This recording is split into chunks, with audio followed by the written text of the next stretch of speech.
Welcome back. Tonight, one of the most closely watched Senate races will be in focus as Nevada's Democratic Senator Jackie Rosen squares off with Republican Sam Brown in Las Vegas. Nevada is a state that could have major implications for who wins the Senate and the White House.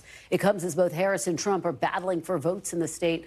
Two very different candidates, ironically, making a very similar pitch: no taxes on income from tips, in a place where service workers drive the economy. NBC's Steve Patterson takes a closer look. Rachel Carone is an undecided voter in one of Nevada's most prized populations, service workers. And this cycle, with the economy top of mind, one offering by both candidates has Rachel ready to order. What do you think about having no tax on tips?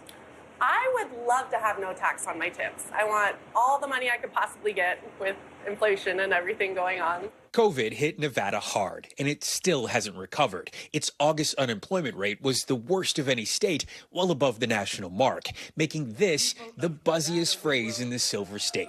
Listen to this one: no tax on tips. Eliminate taxes on tips for service and hospitality workers. Both presidential candidates have made exempting tips from federal taxes a central theme of their campaigns. In Nevada, which boasts the highest percentage of tipped workers in the nation, the message is even louder. No taxes on tips. Eliminate taxes on tips.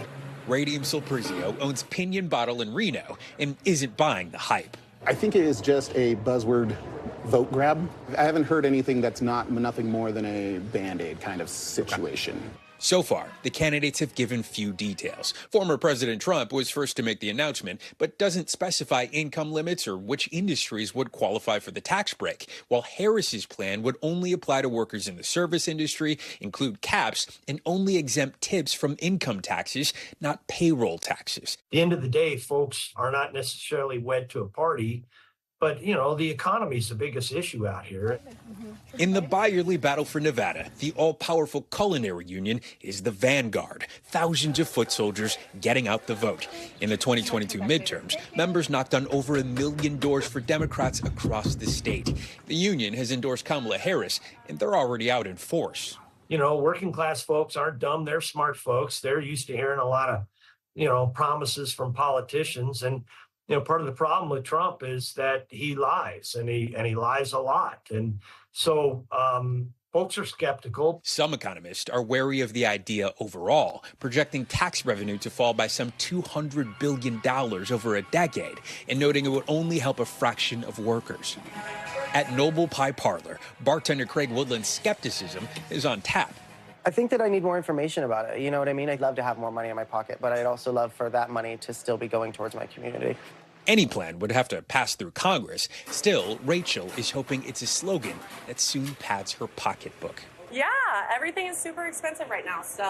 And I have 2 kids, so any extra money that I could possibly have for bills, and Christmas is coming up. What a fantastic report. NBC's Steve Patterson joins us now from Las Vegas. Steve, thank you for joining us with your great reporting. So let's dig a little deeper now. As you noted, both presidential candidates are campaigning on no taxes on tips. But what about the Senate candidates, Jackie Rosen and Sam Brown? Where do they stand?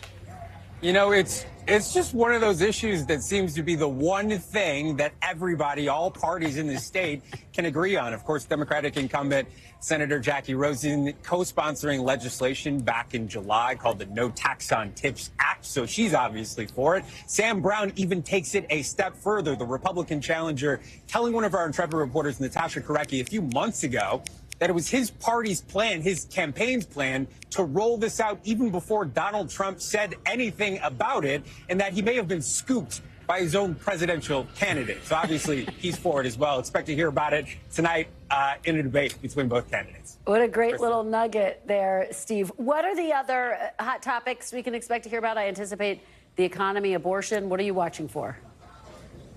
Yeah, both sides are going to play to their base, right? So Brown will talk about border security and immigration, even though this is not a border state. It's a topic that's important to Republican voters writ large across the country. Jackie Rosen, meanwhile, expected to talk about reproductive rights and abortion. That is actually on the ballot, enshrining reproductive rights, something that voters are looking forward to when they, head to the polls coming up in just a few days, is Early voting starts tomorrow. But I think the old adage goes, if the country catches a cold, Nevada catches a flu when it comes to the economy. So if they aren't talking about inflation, if they aren't talking about grocery prices and home prices, then they're not just missing an opportunity here. They're missing the point. The economy is top of mind for everybody in this state. Kristen? Fantastic reporting. Steve Patterson, thank you so much. We really appreciate it. Thanks for watching. Stay updated about breaking news and top stories on the NBC News app or follow us on social media.